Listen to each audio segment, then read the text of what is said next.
अस्सलाम वालेकुम, नमस्ते, सत श्री अकाल। वीडियो देखने वाले सबके लिए दुआ है कि आप जहां भी रहें खुश रहें, शाद रहें, आबाद रहें और हमारे इस चैनल पे अपना प्यार दिखाते रहें।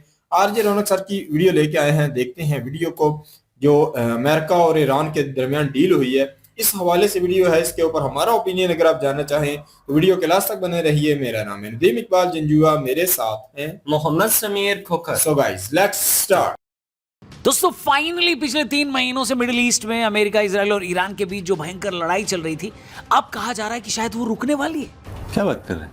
अमेरिका और ईरान के बीच एक ऐतिहासिक समझौता होने वाला है, इसकी बात हो रही है। इसको एक एमओयू के रूप में साइन किया जाएगा। दोनों देशों ने फैसला लिया है कि वे अब एक दूसरे पर हमले तुरंत रोकेंगे। ईरान ने इसमें पाकिस्तान और कतर को श्रेय देते हुए कहा है कि उनके मीडिएशन के साथ ये युद्ध अब रुक रहा है। इस समझौते से पूरी दुनिया ने राहत की सांस ली है, क्योंकि इस लड़ाई की वजह से दुनिया भर में पेट्रोल डीजल की कीमतें आसमान छूने लगी थी। समझौता होते ही इंटरनेशनल मार्केट में कच्चे तेल के दाम 4% से ज्यादा गिर गए हैं। पर सवाल यह है कि क्या सच में ट्रंप के लिए परेशानी नहीं होगी, क्योंकि इजराइल ने इसको मानने से ही इनकार कर दिया है। क्या पाकिस्तान ने इसमें कुछ पाया और इसका दुनिया पर क्या असर पड़ेगा? आइए इन सब के बारे में इस वीडियो में बात करते हैं। वीडियो पूरी देखना और चैनल को भी सब्सक्राइब करना।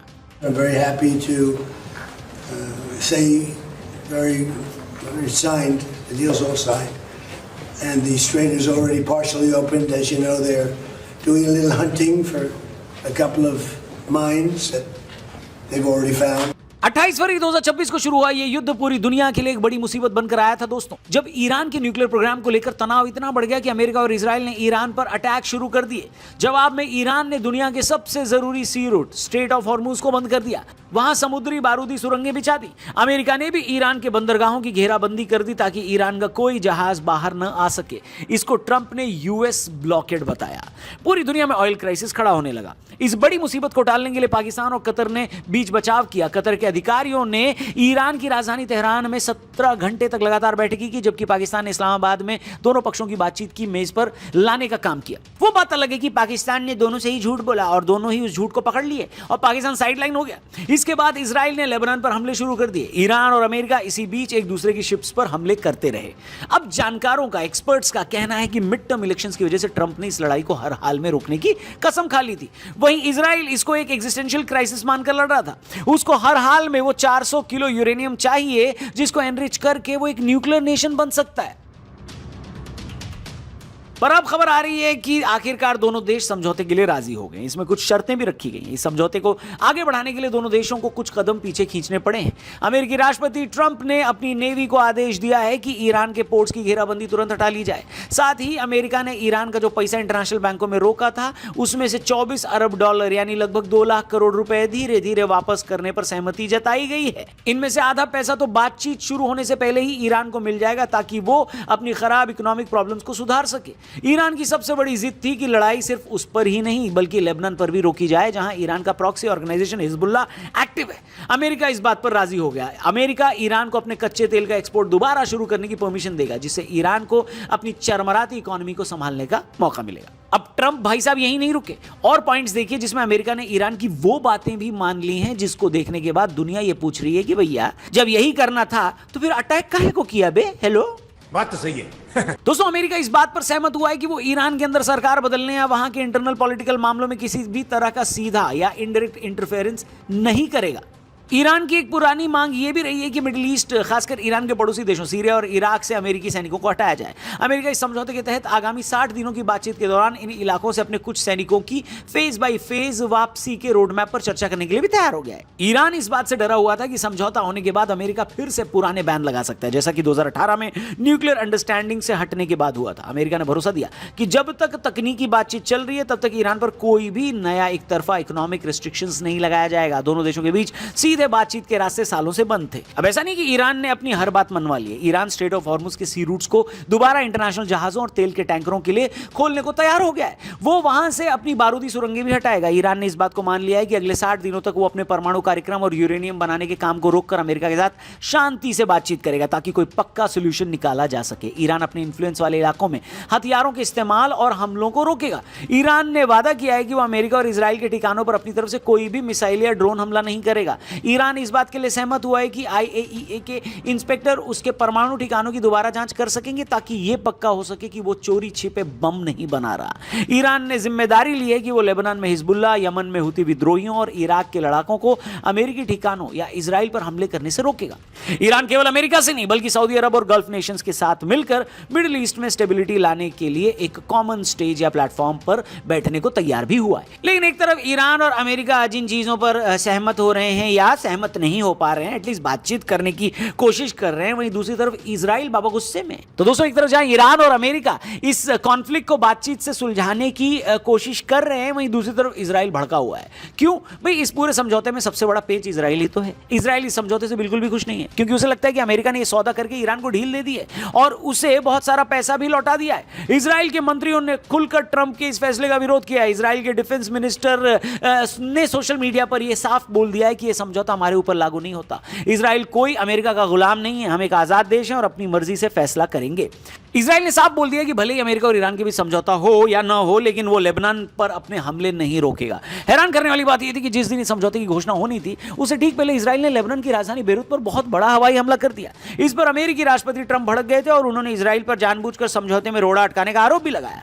इजराइल का मानना है कि अमेरिका का ईरान की 24 अरब डॉलर की जब्त संपत्ति को फ्री करना सबसे बड़ा मजाक है। इजराइल का लॉजिक है कि ईरान इस पैसे का इस्तेमाल अपनी गरीब जनता की भलाई के लिए नहीं बल्कि इजराइल को तबाह करने वाले हिजबुल्लाह, हमास और हुती विद्रोहियों को एडवांस हथियार और मिसाइलें सप्लाई करने में करेगा। इजराइल के लिए यह ऐसा है जैसे उसके सबसे बड़े दुश्मन को मजबूत करने के लिए खुद अमेरिका पैसा दे रहा हो। इस समझौते में ईरान को अगले 60 दिनों के लिए यूरेनियम एनरिचमेंट को रोकने के लिए कहा गया। इजराइल की नजर में यह ईरान की एक नई चाल है। इजराइल का मानना है कि ईरान इस 60 दिनों की शांति का इस्तेमाल अपने न्यूक्लियर ठिकानों को और गहरे बंकरों में छिपाने और अपनी सेना को ब्रीदिंग स्पेस देने के लिए कर रहा है। इजराइल के लिए यह समझौता परमाणु बम के खतरे को खत्म नहीं करता बल्कि उसे कुछ दिनों के लिए आगे टाल देता है। इस समझौते को कराने में अमेरिका ने इजराइल से ज्यादा अपना फायदा सोचा है। अमेरिका में इलेक्शन और इंटरनल पॉलिटिक्स को देखते हुए ट्रंप किसी भी तरह युद्ध को खत्म करना चाहते थे ताकि दुनिया में तेल की कीमतें कम हो, लेकिन इस चक्कर में इजराइल की सिक्योरिटी को नजरअंदाज कर दिया गया। इजराइल को लगता है कि उसके सबसे पक्के दोस्त अमेरिका ने अपने आर्थिक फायदे के लिए इजराइल को मिडिल ईस्ट में ईरान के रहमो करम पर अकेले छोड़ दिया है। समझौते में कहा गया कि लेबनान में भी युद्ध थमेगा, लेकिन इजराइल इसे मजाक इसलिए मानता है क्योंकि हिजबुल्लाह अभी भी इजराइल की सीमा पर मौजूद है। इजराइल का कहना है कि जब तक हिजबुल्लाह को लेबनान की लितानी नदी के पीछे ढकेल नहीं दिया जाता तब तक नॉर्दर्न इजराइल के लाखों नागरिक अपने घरों को नहीं लौट सकते। ऐसे में बिना किसी ठोस गारंटी के युद्ध रोकना इजराइल के नागरिकों की सेफ्टी के साथ मजाक ही तो है। अब दोस्तों, इन सबके बीच डेढ़ शाना पाकिस्तान बन रहा है। भले ही दुनिया के सामने पाकिस्तान को बीच बचाव करने वाले के रूप में पेश किया गया है, लेकिन सच ये है कि वो इस पूरी बातचीत में सिर्फ अमेरिका के हाथ की कठपुतली बना हुआ था। पाकिस्तान के पास अपनी कोई इंडिपेंडेंट डिप्लोमेसी नहीं थी। उसने पर्दे के पीछे ठीक उतना ही किया जितने का आदेश उसे वॉशिंगटन से मिला था। असल में पाकिस्तान की खुद की इकोनॉमिक हालत इतनी खराब थी कि उसे अमेरिका से मिलने वाले कर्ज और मदद की सख्त जरूरत थी, इसीलिए वो अमेरिकी इशारों पर नाचने को मजबूर हुआ था। अमेरिका ने पाकिस्तान के स्टेज का इस्तेमाल सिर्फ ईरान के साथ एक चैनल के रूप में किया, जबकि असली शर्तें, पैसों का लेन देन और बड़े फैसले पूरी तरह से अमेरिकी अधिकारियों ने ही तय किए थे। इस बातचीत के महीनों तक खिंचने और अटके रहने के पीछे भी पाकिस्तान की एक बहुत बड़ी बेवकूफी थी। शुरुआत में जब ईरान और अमेरिका के बीच शुरुआती मैसेज का एक्सचेंज हो रहा था, तब पाकिस्तानी अधिकारियों ने डिप्लोमेटिक सीक्रेसी का ध्यान न रखते हुए कुछ बेहद सेंसिटिव और सीक्रेट डॉक्यूमेंट्स लीक कर दिए। पाकिस्तान को लगा था कि वो इस जानकारी को दिखाकर खुद को एक बड़ी इंटरनेशनल ताकत के रूप में चमका सकेगा, लेकिन इस बचकानी हरकत ने ईरान और अमेरिका दोनों के बीच भारी ट्रस्ट इश्यूज पैदा कर दिया है। इस बेवकूफी के कारण दोनों देश भड़क गए और जो बातचीत कुछ हफ्तों में पूरी हो सकती थी, वो हफ्तों तक सिर्फ इस बात पर अटकी रही कि पाकिस्तान पर दोबारा भरोसा कैसे किया जाए और उसकी इस गलती के नुकसान की भरपाई कैसे की जाए। इसके साथ ही पाकिस्तान ने एक तरफ यह भी बताया कि लेबनान इस समझौते का हिस्सा है, वहीं दूसरी तरफ बताया कि यह समझौते का हिस्सा नहीं है। इसी ने एक बड़ा कंफ्यूजन भी पैदा कर दिया। सबसे बड़ी बात यह कि अगर पाकिस्तान इतना ही बड़ा मीडिएटर था तो यह समझौता जिनेवा में क्यों हो रहा है, इस्लामाबाद में क्यों नहीं? क्योंकि बातचीत तो इस्लामाबाद टॉक्स करके ही शुरू हुई थी। नहीं, ऐसे में पाकिस्तान वो देश बनना चाहता था जहां पर यह डील हो, लेकिन इसके बावजूद यह डील स्विट्जरलैंड में होगी। समझे? गजब बेइज्जती है। एक्सपर्ट्स कहते हैं कि यह समझौता खतरे में है, लेकिन क्यों? अगर इजराइल, लेबनान या ईरान के सपोर्टर्स पर हमले जारी रखता है तो ईरान इस समझौते को तोड़कर दोबारा वॉर कर सकता है, युद्ध कर सकता है। अभी सिर्फ शुरुआती बातचीत हुई है, असली फैसला अगले 60 दिनों में होना है। इस दौरान अगर इजराइल ने ईरान के न्यूक्लियर ठिकानों पर कोई खुफिया हमला कर दिया तो यह समझौता तुरंत खत्म हो जाएगा। अमेरिका के अंदर भी कई नेता ट्रंप के इस फैसले का विरोध कर रहे हैं कि उन्होंने अपने सबसे पक्के दोस्त इजराइल को अकेले काहे को छोड़ दिया। अगर ट्रंप पर प्रेशर बढ़ा तो वो ईरान पर दोबारा पाबंदियां लगा सकते हैं। कुल मिलाकर अमेरिका और ईरान ने फिलहाल दुनिया को एक बहुत बड़े युद्ध और ऑयल क्राइसिस से बचाया तो है, लेकिन असली शांति तब तक नहीं हो सकती जब तक इजराइल भी इस बात को न मान ले। अगर इजराइल अपनी जिद पर अड़ा रहा और हमले करता रहा तो जिनेवा में होने वाला ऐतिहासिक समझौता सिर्फ कागज का एक टुकड़ा बनकर रह जाएगा। इस पूरे मैटर पर आप क्या सोचते हैं कमेंट करके जरूर बताना, चैनल को भी सब्सक्राइब करना, और अमेजिंग पॉडकास्ट देखना चाहते हो तो हमारे टीआरपी चैनल पर भी जरूर जाना। 2 पॉडकास्ट रिकमेंड करूंगा। एक तो हमने डॉक्टर आनंद रंगनाथन के साथ एक लेटेस्ट पॉडकास्ट किया है जहां पर हमने इस मुद्दे यानी अमेरिका ईरान इजराइल वाले मैटर पे भी बात की। इनफैक्ट कई सारे टॉपिक्स पर उनसे बात हुई है, वो पॉडकास्ट अमेजिंग है, जाकर जरूर देखना। बाकी एक और लेटेस्ट पॉडकास्ट हमने किया डायरेक्टर, राइटर एंड प्रोड्यूसर विशाल चतुर्वेदी के साथ, जो बना रहे हैं नीम करोली बाबा जी के जीवन पर आधारित एक फिल्म।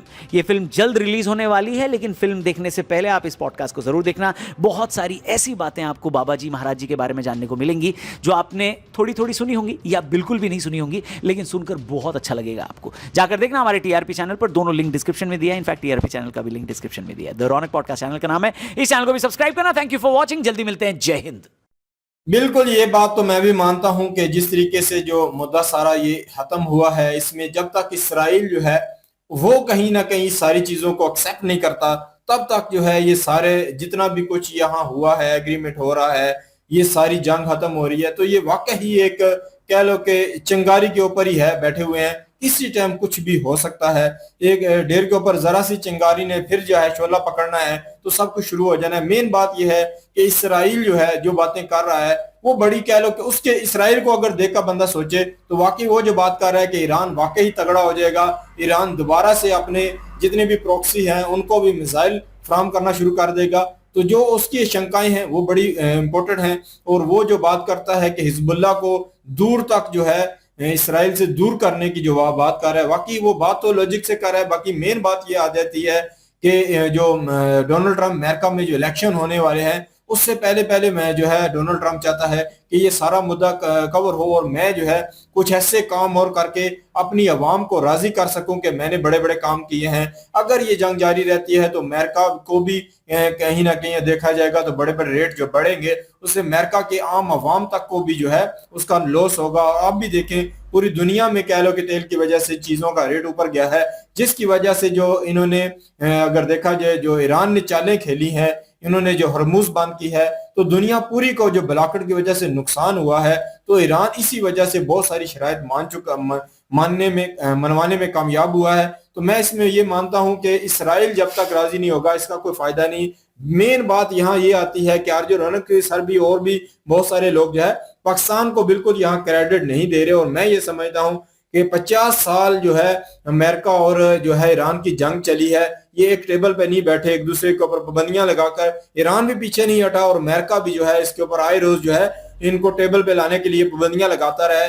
पर मैं ये समझता हूं कि पाकिस्तान की बहुत बड़ी कामयाबी है, 2 बड़े दुश्मनों को 50 साल के बाद जो है इनको एक टेबल पे बिठाया। एक टेबल के बिठाने के बाद जो है पाकिस्तान ने यकीन करें कोई माने ना माने, हकीकत यही है कि हमारे जो है अगर देखा जाए जर्नल हो या अगर देखा जाए जो मोहसिन नकवी हो, ये बड़ी इन्होंने दौड़ की है। उसके बाद हमारी जो हुकूमत है उसने भी दौड़े लगा लगा कर दोनों को मनवाने की कोशिश की है कि दोनों किसी न किसी तरीके से किसी डील पे पहुंचे। इसका पाकिस्तान अपना असल मेन पाकिस्तान का अपना मुद्दा था कि तेल हमें जो है ज्यादा दिन तक हम जो है बर्दाश्त नहीं कर सकते। अगर ये हरमुज बंद रहती है तो पाकिस्तान को भी लॉस है, पूरी दुनिया को लॉस है, पाकिस्तान को ज्यादा है क्योंकि पाकिस्तान के पास रिजर्व जो है वो बहुत कम है। इसलिए पाकिस्तान अपने हित में ये सारे कार्य कर रहा था। और मैं ये समझता हूं कि हमारे जो हुक्मरान हैं उनसे गलतियां भी फिर देखें कि बड़े बड़े मुद्दों को अगर सही करना है तो छोटी मोटी मिस्टेक जो है वो जरूर होंगी। यहाँ जो पेपर लीक हुए थे वो छोटी मोटी मिस्टेक थी, फिर भी देख लें कि उसका इतना बड़ा लॉस नहीं हुआ। मेन बात ये आ जाती है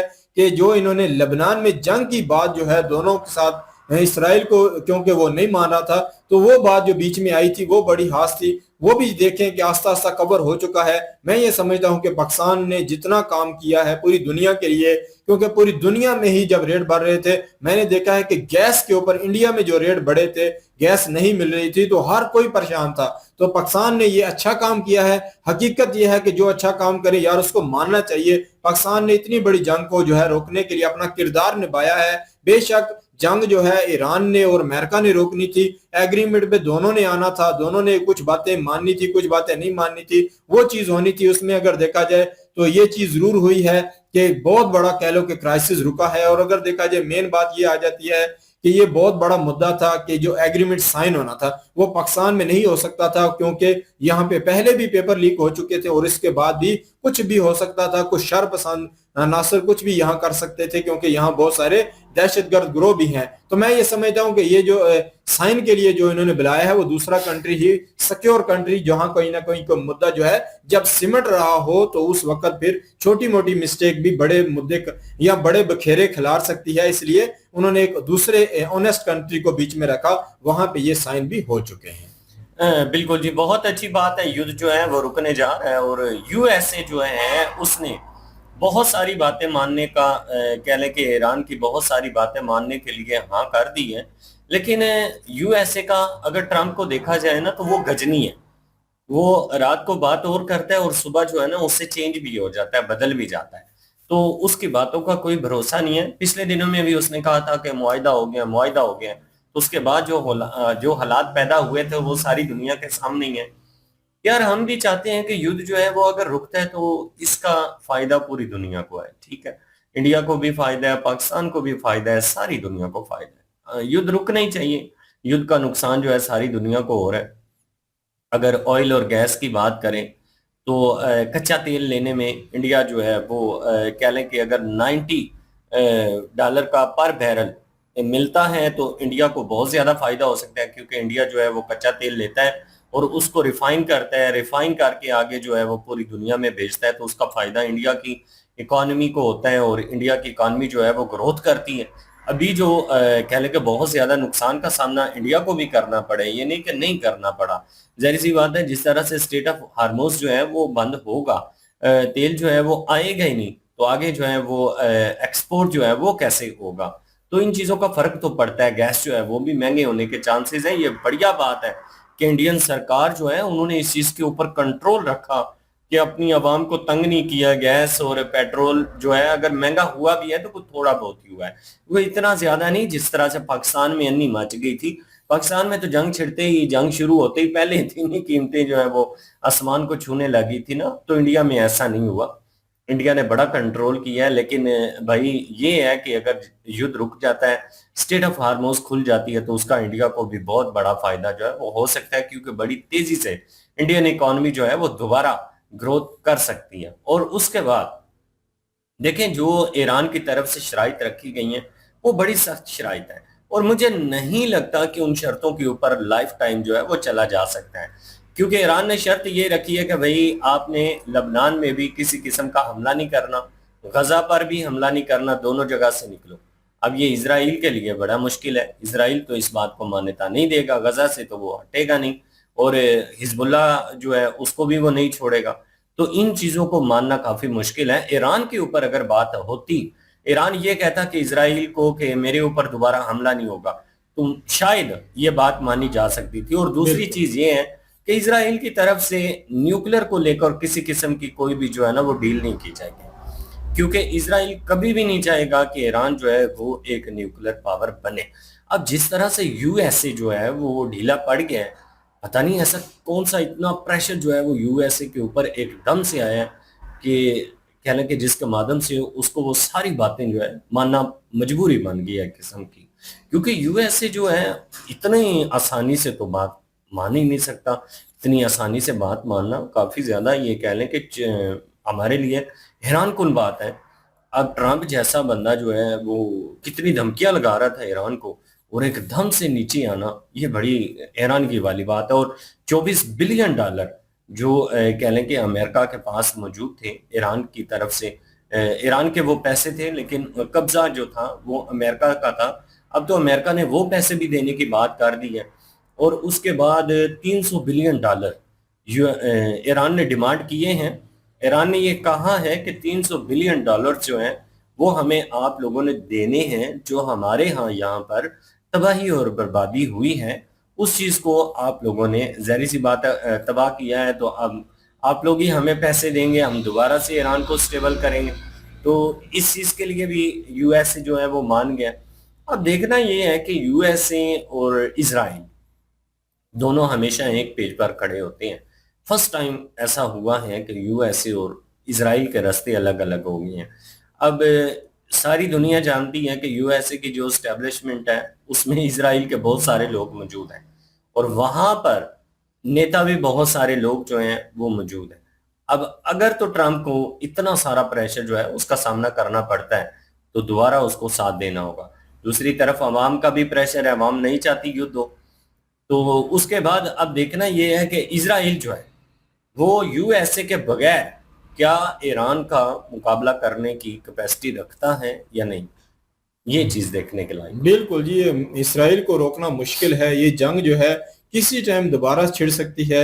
इसराइल को फर्क नहीं पड़ता कि हरमुज बंद हो या ना हो, वो अपने मकासद के लिए कुछ भी कर सकता है। बाकी मेन बात यही देखने वाली होगी कि ईरान जो है कितना कुछ हासिल कर सकता है, क्योंकि 24 बिलियन डॉलर जो है, कोई 7 बिलियन डॉलर इंडिया में फंसे हुए हैं। पूरे मुख्तलिफ मुल्कों में ये ईरान का ये पैसा है। अगर वो भी ईरान को मिलता है और साथ में जो है ये जो जितना नुकसान हुआ है उसका भी भरपाई होती है, तो ईरान बहुत कुछ हासिल कर सकता है। वो अपने मुल्क को रीन्यू बिल्ड कर सकता है। तो देखते हैं नए यहाँ क्या डेवलपमेंट होती है और क्या इसमें नई खबरें आती हैं। बिल्कुल जी, ये थी आज की वीडियो। इस वीडियो के माध्यम से आप लोगों का क्या कहना है, आप लोग कमेंट सेशन में अपनी राय जरूर दीजिएगा। दुआ में याद रखिएगा। मिलते हैं नेक्स्ट वीडियो में, तब तक के लिए अल्लाह हाफिज, पीस।